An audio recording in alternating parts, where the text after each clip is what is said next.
아멘. 우리 하나님 말씀은 로마서 8장 12절부터 14절의 말씀, 로마서 8장 12절에서 14절의 말씀, 제가 가진 성경은 249페이지에 있습니다. 로마서 8장 12절에서 14절의 말씀을 봉독하겠습니다. 그러므로 형제들아, 우리가 빚진 자로 돼 육신에게 져서 육신대로 살 것이 아니니라. 너희가 육신대로 살면 반드시 죽을 것이로되 영으로서 몸의 행실을 죽이면 살리니 무릇 하나님의 영으로 인도함을 받는 사람은 곧 하나님의 아들이라. 아멘. 성령을 좇아 거룩하게 사는 공동체라고 하는 제목 가지고 말씀 증거하겠습니다. 저는 이 찬양을 참 좋아하는데요, 너무 높아서 같이 부르자라고 어려운 찬양이 있습니다. 우리 찬송가 455장인데요 이런 가사로 되어 있어요. 주님의 마음을 본받는 자, 그 마음에 평강이 찾아옴은 험악한 세상을 이길 힘이 하늘로부터 임함이로다. 주님의 마음 본받아 살면서 그 거룩하심 나도 이루리. 가장 절정이 되는 이 가사에 너무나 이 하이 피치를 올려놨기 때문에 이 찬양을 부르는 게 너무나 어렵습니다. 그러나 이 메시지, 주님의 마음 본받아 살면서 그 거룩하심 나도 이루리.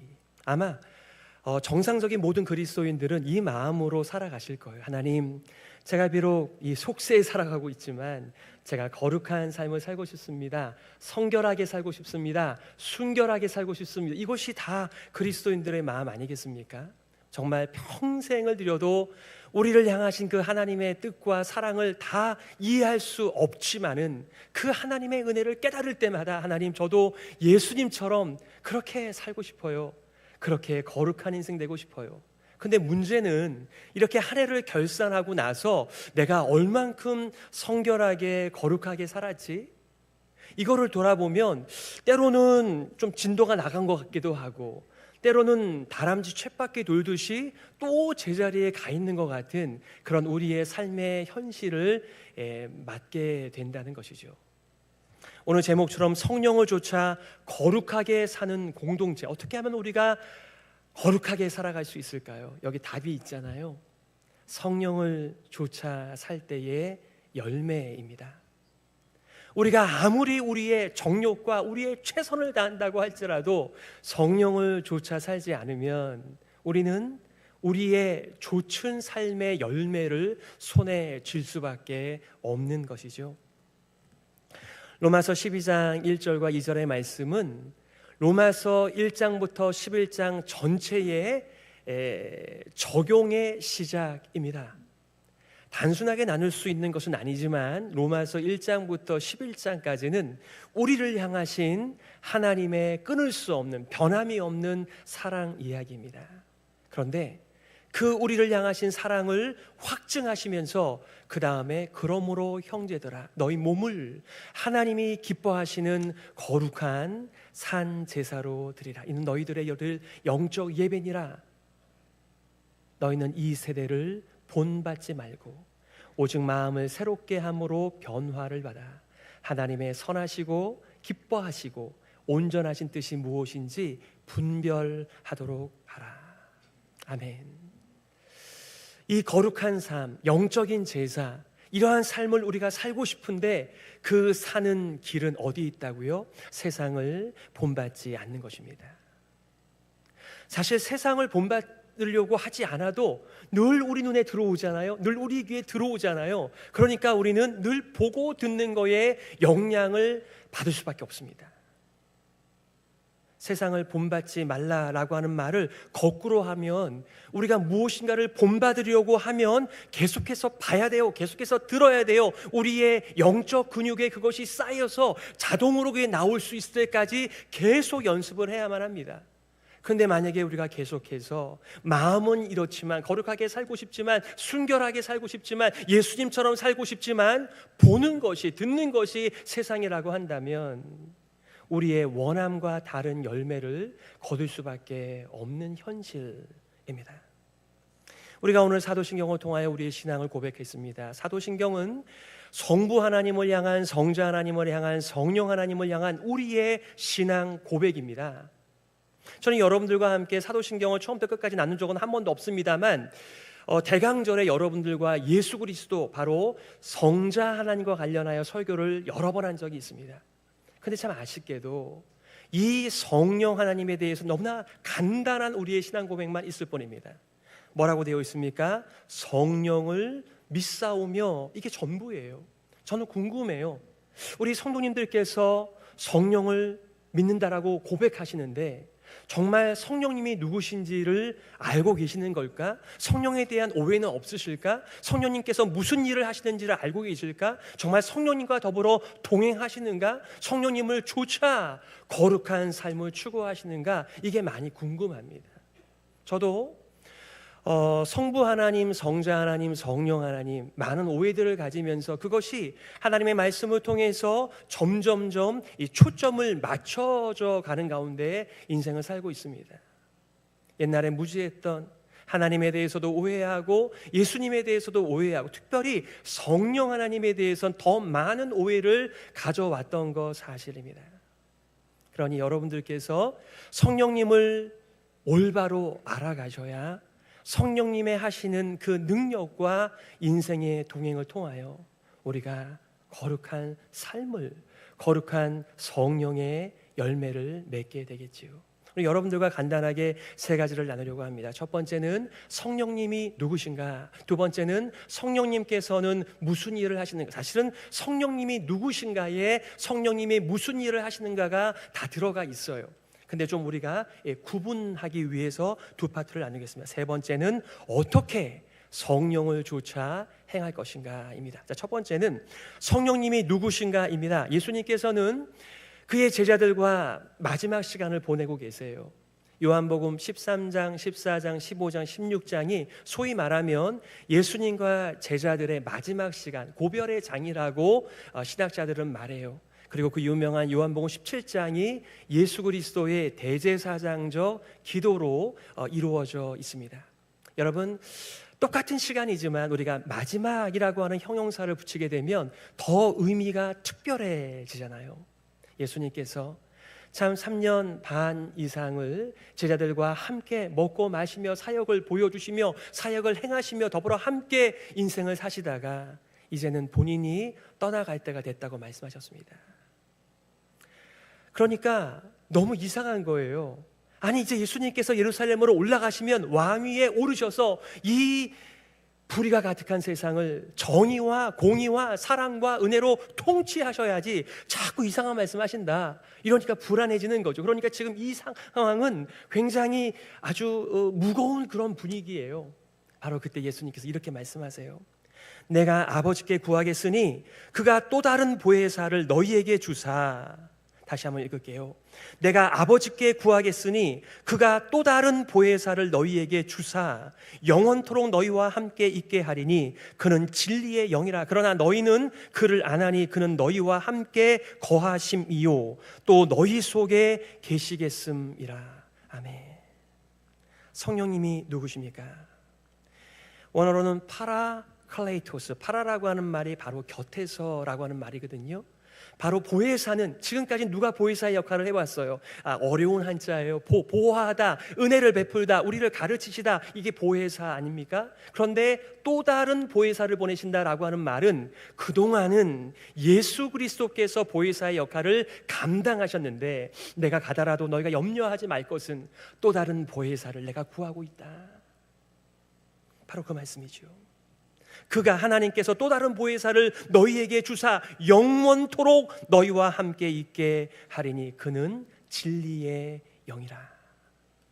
이 말씀은 제가 성령께서 하시는 일을 설명할 때 다시 한 말씀을 드리겠습니다. 제자들을 보호하고 은혜를 베풀고 가르치셨던 예수 그리스도였습니다. 그런데 예수님의 떠나감 이후에도 염려하지 말 것은 바로 다른 보혜사가 오셔서 이 일을 감당하시는데 바로 진리의 영이라고 말씀하십니다. 더 나아가 내주하신대요. 그 진리의 영 성령 하나님께서 말입니다. 이 세상에서 핍박받는 제자들, 이 세상에서 픽박받는 교회와 함께 하시고 그들을 보호하시고 그들을 위로하시며 힘준다라고 하는 것에 가장 중요한 위로의 메시지가 뭐겠어요? 내가 너와 함께한다. 많은 사람들이 어려움을 당한 사람들을 찾아갑니다. 신방을 합니다. 여러 가지 말로 위로를 합니다. 근데 가장 위로가 되는 말이 뭘까요? 내가 너와 함께할게. 너가 어디를 가든지, 너가 어떠한 상황과 처지에 있든지 너랑 끝까지 같이 갈게. 그게 가장 커다란 위로입니다. 바로 예수님께서, 성령 하나님께서 우리를 떠나지 않고 영원토록 함께 하실 거다. 지상 위임령으로 알고 있는 마태복음 28장 19절 20절, 그 마지막에 뭐라고 말합니까? 세상 끝날까지 내가 너희와 항상 함께 하리라 하시니라. 예수님께서 약속하셨고 예수님께서 약속하신 대로 오순절 날 성령께서 오셨어요. 제가 궁금한 것은 정말 이 성령 하나님과 더불어 여러분은 인생을 살고 계시는지 궁금합니다. 성령님께서 여러분들을 위로하실 때, 성령께서 여러분들을 진리 가운데로 인도하실 때 그렇게 살아가고 계십니까? 그게 우리들의 힘입니다. 그게 우리의 능력입니다. 그게 우리의 삶이 복음인 것입니다. 그러나 하나님의 영이 함께 하시지 않으면 우리는 세상을 더 많이 닮아 있는 명목상의 나미널 크리스천으로 살아가겠지요. 두 번째는 성령께서 하시는 일이 무엇입니까? 요한복음 14장 26절에 이렇게 말합니다. 보혜사 곧 아버지께서 내 이름으로 보내실 성령, 그가 너희에게 모든 것을 가르치고 내가 너희에게 말한 모든 것을 생각나게 하리라. 아멘. 예수님께서는 이 땅에 계실 때 매우 제한적 공생애를 사셨습니다. 정말 수많은 환자들이 있었는데요, 아주 소수의 사람들만 치유하셨습니다. 수많은 사람들이, 우리가 아는 5천 명, 수많은 사람들이 한 번에 기적을 경험하면서 하늘에서 내려온 그 떡을 먹었지만 안 먹은 사람이 더 많습니다. 예수님의 가르침도 마찬가지죠. 예수님의 가르침이 모든 것이 아닙니다. 하지만 우리가 아담의 후예가 아닌 바로 하나님의 자녀로 살아가는 모든 것은 다 우리들에게 알려주셨습니다. 문제는 우리가 잊어먹는다는 거예요. 그 의미를 잘 모른다는 거예요. 그런데 참 감사하게도 제2의 보혜사 되시는, 다른 보혜사가 되시는 성령 하나님께서 예수님께서 말씀하신 것을 다 기억나게 하시고 그 말의 의미가 무엇인지를 가르쳐 주신대요. 인도해 주신대요. 그래서 우리도 진리의 사람으로 살도록 함께 하신대요.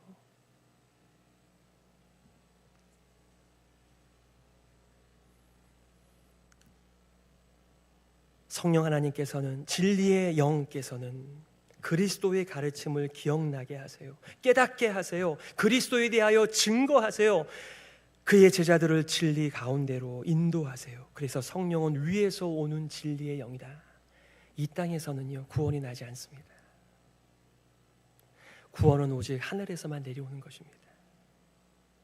바로 위에서 오신 진리의 영, 성령 하나님께서 우리를 진리 가운데로 인도하십니다. 오늘날 세상에 얼마나 많은 자칭 진리가 많이 있습니까? 우리는 이 땅에서의 진리가 아닌 하늘에서 내려온 진리로 채워져야 우리가 거룩한 삶을 살아가는 거죠. 그래야 우리의 그동안 살아왔던 옛사람이 뒤로 물러가고 새 사람의 삶을 살아가는 거죠. 우리가 우리 교독을 한 것처럼 그런 종 누구든지 그리스도 안에 있으면 새로운 피조물이라, 뉴 크리에이션, 이전 것은 지나갔으니 보라 새 것이 되었도다. 아멘. 아멘. 여러분은 새 것입니까? 우리의 신분만 그런 것이 아니라 정말 새로운 인생을 살고 계시는지요? 더군다나 우리 성령님께서는 우리 교회 공동체를 세우시기 위하여 은사를 허락하십니다. 그 유명한 카리스마, 혹은 복수형어로 카리스마타. 하나님께서는 성령을 통하여 교회에, 그 교회에 필요한 모든 것을 다 공급하시는데 어느 한 사람이 아닌 모든 성도들에게 성령의 은사를 선물로 주신다 말씀하셨습니다. 우리가 골라서 이것 주세요, 저것 주세요, 물론 기도할 수 있겠죠. 그러나 성령 하나님께서 우리 교회에 가장 필요한 은사들을 우리 모든 성도들에게 2가지, 3가지, 10가지 나누어 주셨습니다. 그러니 우리는 성령의 능력으로 일하는 것이죠. 성령께서 주신 은사를 가지고 주님의 몸된 교회를 세워가는 거죠. 그러니 우리가 무슨 할 말이 있겠어요? 내 능력이 아닌, 내 지혜가 아닌, 내 경험이 아닌 바로 성령의 은사를 가지고 주님의 몸된 교회를 세워가는 것이니까요. 어린 시절 성령 은사주의 역량으로 방언이 은사의 전부라고 생각했던 시절도 있었습니다. 제가 기도원을 가면 목사님들이 이런 식으로 컴패딩을 시켰습니다. 여기는 개도 방언한다. 글쎄요, 원래 개는 방언하는 거 아니에요? 그런데 그런 식으로 비인격적으로 이 하나님의 거룩한 은사를 사용하던, 그것도 또 좋다고 앉아서 듣고 앉아 있었던 우리의 옛 시절이 생각이 납니다. 그래서 밥도 걸러가면서 잠도 뛰어가면서 그 밤에 또 집회가 다 끝난 다음에 산에 올라가 나무 하나씩 붙들고 우리는 방언을 달라라고 그렇게 간구했던 시절들이 있었죠. 성령 하나님께서는 교회에 가장 필요한 은사들을 모든 성도들에게 예외 없이 허락해 주셔서 그 은사, 바로 하늘의 능력, 성령의 능력으로 주님의 몸된 교회를 세워가라고 우리에게 함께 살아가시는 분이라고 성경은 말하고 있습니다. 자, 3번째, 어떻게 성령을 쫓아 살 것인가? 오늘 본문의 말씀입니다. 먼저 해야 하는 일이 있습니다. 성령을 따라 살아갈 때 소극적이지만은 바로 그것은 육신을 쫓아 살지 않는 것입니다. 오늘 12절과 13절이죠. 그러므로 형제들아 우리가 빚진 자로 돼, 그러므로 형제들아 우리가 성령의 빚진 자로 돼 육신에게 져서 육신대로 살 것이 아니니라. 너희가 육신대로 살면 반드시 죽을 것이로되. 아멘. 옛날에 우리는 육신의 빚을 졌기 때문에 육신의 종으로 살았습니다. 우리가 죄에게 빚을 졌기 때문에 죄의 종으로 살았습니다. 우리는 사망에게 빚을 졌기 때문에 사망의 그늘 아래 살던 사람이었습니다. 하지만 예수 그리스도를 믿고 이제는 우리는 성령의 사람, 성령께 날마다 빚진 자로 인생을 살아갑니다. 성령의 공급하시는 힘으로 살아가니까요. 그러니까 이제 너희가 더 이상 육신의 종으로, 육신의 빚진 자처럼 살아가지 말고 성령의 빚진 자처럼 살아가라라고 말씀하며 첫 번째 메시지는 이제 육신에게 져서 육신대로 살 것이 아니니라 말하며 이젠 더 심하게 경고하십니다. 너희가 그렇게 육신대로 살면 반드시 죽을 것이로되. 지난 금요일 성령의 사람, 악령의 사람, 사울과 다윗을 함께 나누었습니다. 여러분, 처음에 사울은 참 겸손한 자였습니다. 사울은 성령의 사람이었습니다. 심지어 그를 가리켜서 그가 선지자들 틈에서 예언하는 것을 보며 아니 사울도 선지자 중에 있느냐라고 하는 것이 속담처럼 사람들의 입에서 회자될 정도로 그는 성령의 사람이었습니다. 그런데 그가 하나님의 말씀을 가볍게 여기더니 나중에는 하나님의 말씀을 버린 자가 되었고 하나님으로부터 버림자가 되어 그는 악령의 날마다 시달리는 자가 되어 다윗의 연주가 없으면 그는 견디지 못하는 자로 전락하고 말았습니다. 그는 마지막 전투를 앞두고 신접한 여인 악령에게 미래를 묻기 위하여 찾아갔던 일을 우리는 기억합니다. 사랑하는 성도 여러분, 여러분들은 성령을 소중하게 여기십니까? 성령께서 여러분들에게 말씀하시는 것, 성령께서 여러분들을 인도하시는 것, 성령께서 여러분들을 보호하시는 것들을 감사하게 여기면서 기뻐하시면서 그 길을 쫓아 가시는 분들이십니까? 이게 우리들의 복입니다. 예전에 우리가 육신에게 빚지고 살았습니다. 이젠 성령님께 빚진 자가 되었습니다. 예전에는 육신이 이끄는 대로 끌려다녔습니다. 그러나 이제 성령의 사람이 되었기에 성령의 인도함을 받게 되었습니다. 그러므로 내 안에 계신 성령님을 바르게 이해하고 성령님 없이 나 중심의 옛삶을 그만두기를 우리가 스스로 원하는 것이죠. 성령님과 함께하는, 성령님을 의지하는 삶을 살아야 되는, 아니 살고 싶은 복된 삶이 되는 것이죠. 여기서 말하는 육신은 영어로 sinful nature, 바로 아담과 같은 그런 하나님을 배척하는, 하나님을 대적하는 그것을 죄라고 말합니다. 부패한 인간성이죠. 죄의 지배를 받는 자아이죠. 원죄를 따르는 자기 중심적 삶이죠. 바로 이 육신에게 져서는 안 된다고, 육신을 따르면 결국엔 망하게 된다라고 경고하고 있습니다. 죄의 본질을 놓치면 우리는 피상적인 죄의 증상의 마음과 시야가 머무는 것을 보게 됩니다. 예수님 당시에 가장 신앙이 좋았다고 자타가 인정하는 바리새인들의 기도를 보십시오. 누가복음 18장 11절에 이렇게 말합니다. 하나님이여, 나는 다른 사람들 곧 토색, 뿌리, 간음을 하는 자들과 같지 아니하고 이 세리와도 같지 아니함을 감사하나이다.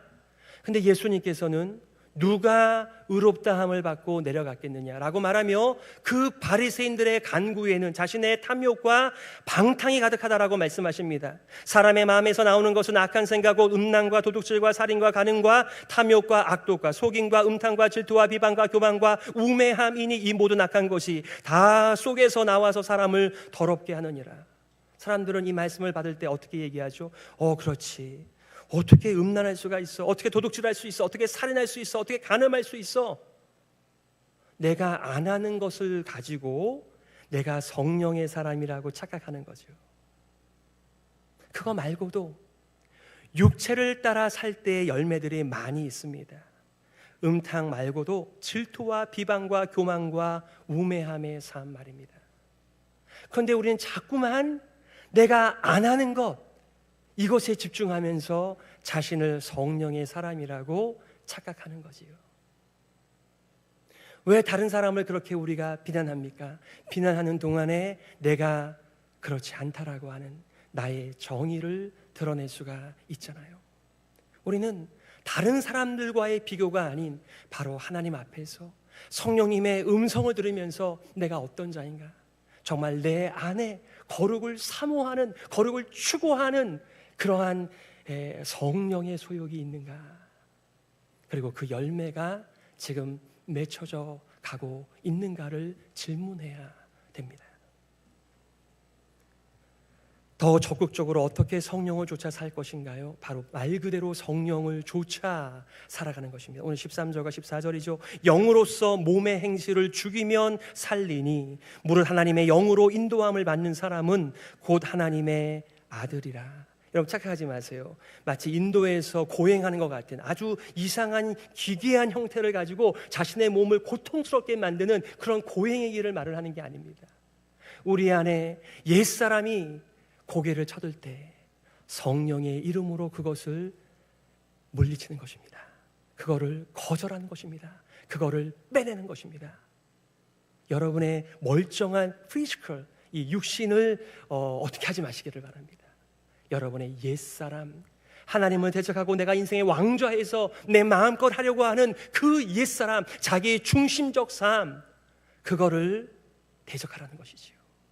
그리고 우리는 질문하죠. 하나님, 제가 하나님 앞에서 어떻게 살기를 원하세요? 무릇 하나님의 영으로 인도함을 받는 사람은 곧 하나님의 아들이라. 내 안에 계신 성령님을 바르게 이해하고 성령님과 함께하는, 성령님을 의지하는 삶을 가리키는 것입니다. 여러분, 누군가가 내 옆에서 내가 너랑 함께 할게 라고 말하면 그분이 별로 해주는 게 없어도요 마음이 든든해지지 않나요? 근데 성령 하나님께서 내가 너랑 함께 살기를 원한다, 너 안에 거주한다, 너를 보호한다, 인도한다, 진리의 길로 인도한다라고 하는 말씀이 여러분에게는 얼마만큼의 가치와 능력이 발휘되는지는 제가 잘 모르겠어요.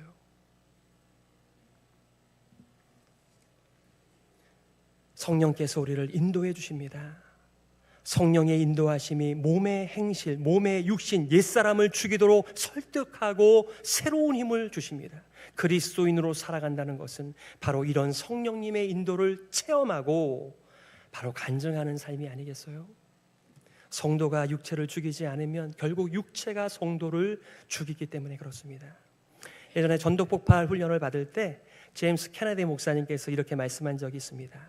한 번은 그리스 왕이죠, 알렉산더 앞에 탈영한 한 어린 소년이 붙잡혀 왔습니다. 여러분, 군대에서 탈영을 하면요 죽음입니다. 그런데 그 알렉산더 대왕이 그 소년에게 묻습니다. 내 이름이 무엇이냐? 알렉산더입니다. 뭐라고? 네 이름이 뭐라고? 알렉산더입니다. 그러자 알렉산더 대왕이 분노하면서 너의 이름을 바꾸던지 너가 알렉산더처럼 용감하게 싸우던지. 그런데 제임스 캔디 목사님은 이 말씀을 다시 그리스도인들에게 적용합니다. 성령께서 이렇게 말씀하신다는 거죠. 내 이름이 무엇이냐? 예, 크리스천입니다. 뭐라고? 크리스천이요. 너가 이름을 바꾸던지 크리스천으로 살던지. 말씀을 요약하겠습니다. 예수님은 제자들과 작별하며 성령님, 다른 보혜사를 보내시겠다라고 약속하셨습니다. 성령님은 진리의 영이십니다. 교회를 돌보시고 위로하시고 인도하시고 예수 그리스도 진리께로 인도하시는 분이십니다. 그리고 성도는 날마다 성령님께 빚을 지며 살아갑니다.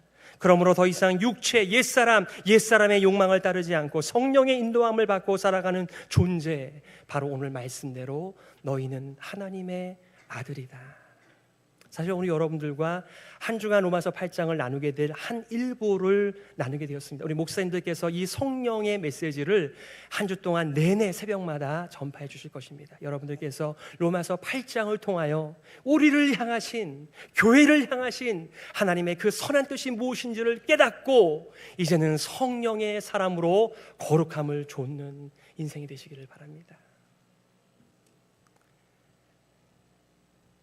이 말씀을 갈라디아서 5장 16절 17절에 잘 요약하고 있습니다. 내가 또 말합니다. 여러분은 성령께서 인도하여 주시는 대로 살아가십시오. 그러면 육체의 욕망을 채우려 하지 않을 것입니다. 육체의 욕망은 성령을 거스리고 성령이 바라시는 것은 육체를 거스립니다. 이 둘이 서로 적대 관계에 있으므로 여러분은 자기가 원하는 일을 할 수 없게 됩니다.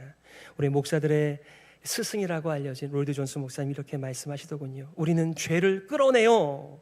죄를 바라보며 죄를 비난하고 죄 그 자체를 미워해야 한다. 이것이 하나님의 자녀된 삶이다. 우리는 죄를 덮습니다. 죄를 해결하지 않고 인생을 살아갈 수 있다고 착각합니다. 그러나 성령님께서는 이 세상의 죄에 대하여, 의에 대하여, 심판에 대해서만 말씀하시는 것이 아니라 바로 우리 성도의 옛사람에 대해서도 말씀하십니다. 그래서 우리는 얼마든지 우리의 죄를 대신 짊어지시고 우리에게 자신의 의의 옷을 입혀주시는 예수 그리스도 앞에서 죄를 직면하고 살아가는 것이죠. 그리고 그 성령님을 따라 쫓아 살아갈 때 성령의 아름다운 열매를 맺는 것이죠. 성령의 열매가 무엇입니까? 오직 성령의 열매는 사랑과 희락과 화평과 오래 참음과 자비와 양성과 충성과 온유와 절제니 이 같은 것을 금지할 법이 없느니라.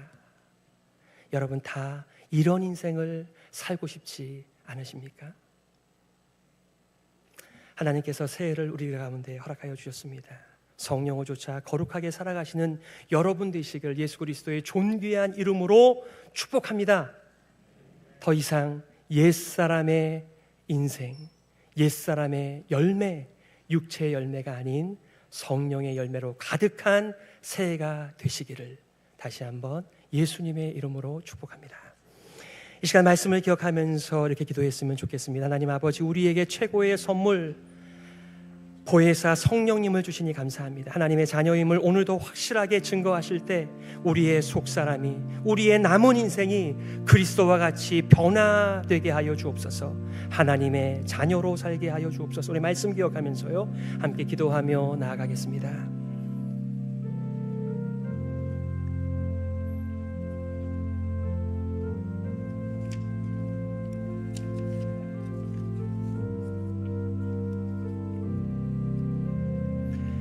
하나님 아버지, 은혜를 감사합니다. 우리를 고아처럼 내버려 두지 않으시고 성령께서 함께 하여 주시니 감사합니다.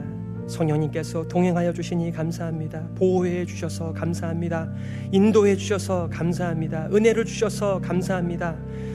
우리를 하나님께서 가르쳐 주시니 감사합니다. 우리의 지성과 인성과 우리의 모든 것들이 깨어나 하나님처럼 생각하고 하나님처럼 말하며 하나님처럼 행동하는 하나님의 아들 되게 하여 주옵소서. 오 하나님 아버지, 하나님 아버지 은혜를 감사합니다. 우리들에게 세컨 찬스, 새해를 주시니 감사합니다. 이전에 살아왔던 수많은 후회하는 인생들을 반복하지 않게 하여 주옵시고, 이제는 성령님을 쫓아 거룩한 삶을 이루어가는 믿음의 공동체 되게 하여 주옵소서. 살아계신 예수 그리스도의 이름으로 기도드립니다. 우리 일어나셔서 찬송가 109